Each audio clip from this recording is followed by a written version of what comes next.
This is SportsCenter. What's up? Good morning. Welcome to SportsCenter on YouTube. Christina and Drew. And Christina, you might have heard the Celtics captured another NBA title last night. We'll be hanging their 18th banner. That's a record. Yeah, I heard that because you were there. Jason Tatum and Jaylen Brown also there. They both got their first NBA title, with Jaylen Brown being awarded the MVP as the Celtics won the championship 16 years to the date since their last one. You might have heard this has some prestigious history, this franchise does. Let's go back to Game 5. Celtics and Mavs, NBA Finals. The Jays dialed in. Luka Doncic and company, they ran the Celtics out of their own gym by 38 points in Game 4. Can Boston complete the gentleman's sweep? Off to a great start. Hauser, Holiday, and Brown. Beautiful Celtics basketball. Next Boston possession. Hauser buries a triple. And the folks are fired up at the Garden. It's a 6-point lead at that point. Next Mavs possession, Hauser with a quick hands. He was great on both ends of the floor. Tatum upstairs. Brown doesn't flush it, but does come down with it. Makes the lead 8 points. It's a 7-0 run at that point. And Tatum will add 2 more before the first quarter ends. A 9-0 run to close the opening 12 minutes. And a 10-point lead for the Celtics. Under 8 minutes to go in the second. Now it's a 12-point edge. More Tatum, who was like a maestro in this first half. Pushes the lead to 15 with a free throw, and JT hit the gym in the offseason, and he's flexing on him now on the biggest stage. Under 3 minutes left in the half, Mavs down 13. Scramble here, poor Derek White, doesn't have hair to cushion himself anymore. Jaylen Brown soaring to the basket for the finish. On the other side of the floor, folks, the parquet, it's not forgiving. Derek on Derek. Lively falls on White. He says, get that mouth guard out of here. And a chipped tooth. We're playing hockey at the Garden. Obviously, though, it didn't affect him. More on White in a moment. This is Brown for 3. Didn't shoot the ball very well, but on the assist from Tatum, Brown splashes there. Under 20 seconds left in the half. Now a 20-point lead as Tatum goes for 16 points and 9 dimes in the first half. 20-point lead. They're not done. These are the first 4 seconds Peyton Pritchard plays all night. After the missed free throw by Doncic, pull up from 50. Beats the buzzer, the longest shot in the finals in the last 25 years. What do you think Mike Breen said on this? Take a guess. Listen in. More for the rebound. Here's Pritchard. He loves these. Puts it up half court of the buzzer. Bang! Pritchard at the buzzer with a three-pointer. He's done it again. I think he could have double banged that. What a shot from Pritchard. Nearly identical to the one he hit in Game 2. This is what he does. Celtics fans eating it up. You know who's not eating it up is Patrick Mahomes, the Texan who loves the Mavericks. He's getting tired of Peyton Pritchard and his end-of-quarter heroics. Now fourth quarter. Welcome. Yeah, no haterade, Patrick. Celtics up 19. Tatum on the drive. The layup plus the foul. He was in control all night long. 22-point lead. Under 5 to play. It's Tatum again on the attack. He finishes with 31 points, 11 assists, 8 rebounds. And the day after Father's Day, letting them know Tatum owns Luka and Kyrie. Doncic 28, 12, and 5. Not sure what Kyrie's doing here, dapping up everyone on the Celtics bench. Tatum emotional as time winds down. A hug for his fellow All-NBA. 38-year-old Al Horford finally gets his ring. 35-year-old Joe Mazzulla lifts his first Larry O'Brien trophy. He's the youngest coach to win a championship since Bill Russell back in 1969. Jason Tatum postgame with Lisa Salters channeling his inner Garnett. What's it feel like to finally be a champion? Oh my God. Oh my God. It's a surreal feeling. We did it. We did it! Oh my God, we did it.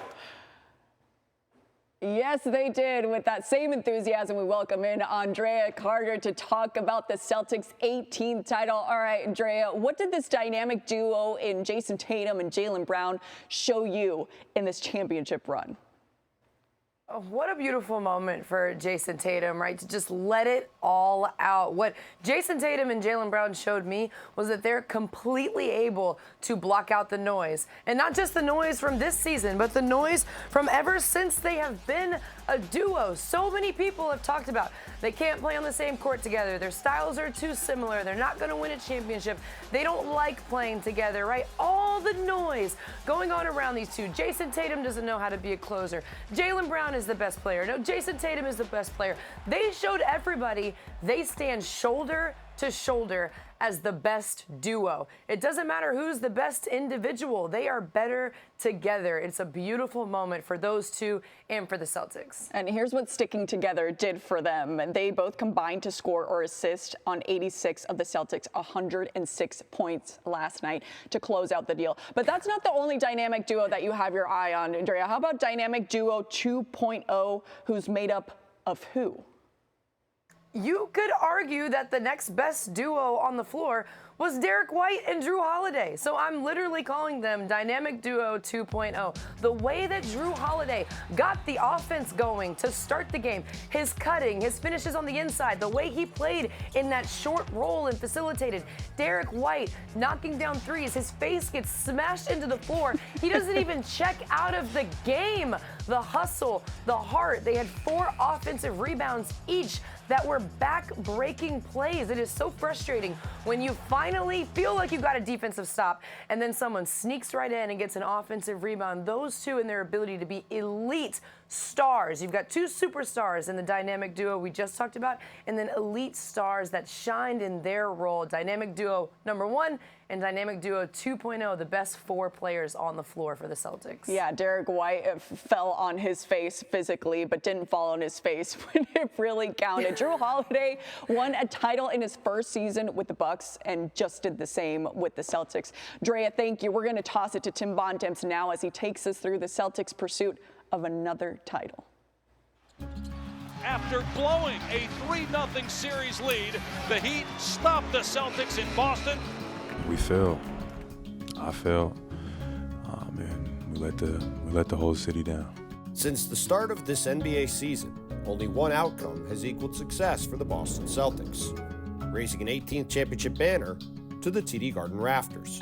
Time to say it again, Boston. Banner number 18 has been secured. It had been 16 long years since the Celtics reached the league's mountaintop, claiming the 2008 title behind the big 3 of Paul Pierce, Kevin Garnett, and Ray Allen, the latter 2 arriving in Boston the prior summer in a pair of blockbuster trades.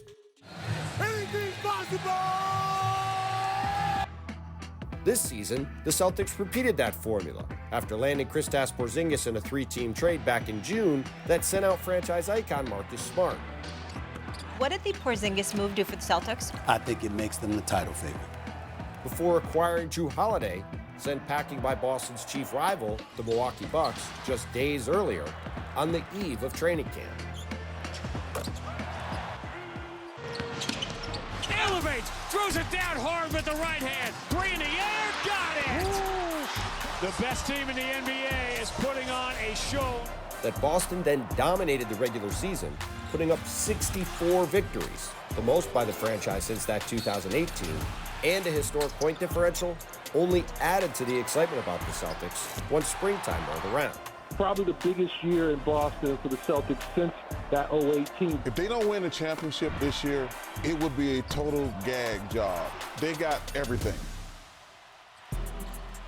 What followed then was a dominant run through the Eastern Conference playoffs, dispatching the Miami Heat, Cleveland Cavaliers, and Indiana Pacers with ease, losing just twice, including going undefeated on the road. The Celtics have finished the sweep, and it's on to the NBA Finals for the 23rd time. Boston then finished the job in the NBA Finals, beating the Dallas Mavericks to claim the first championship of the Jason Tatum and Jaylen Brown era in Beantown.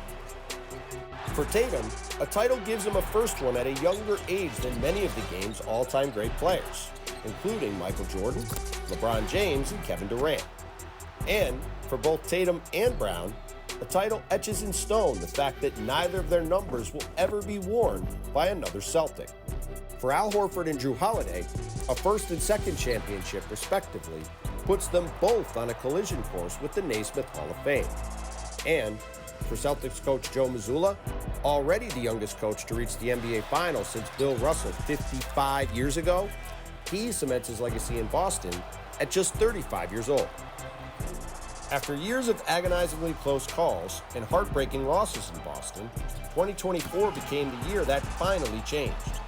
As a result, a new generation of Celtics have secured their legacies and will raise Banner 18 to the TD Garden rafters along with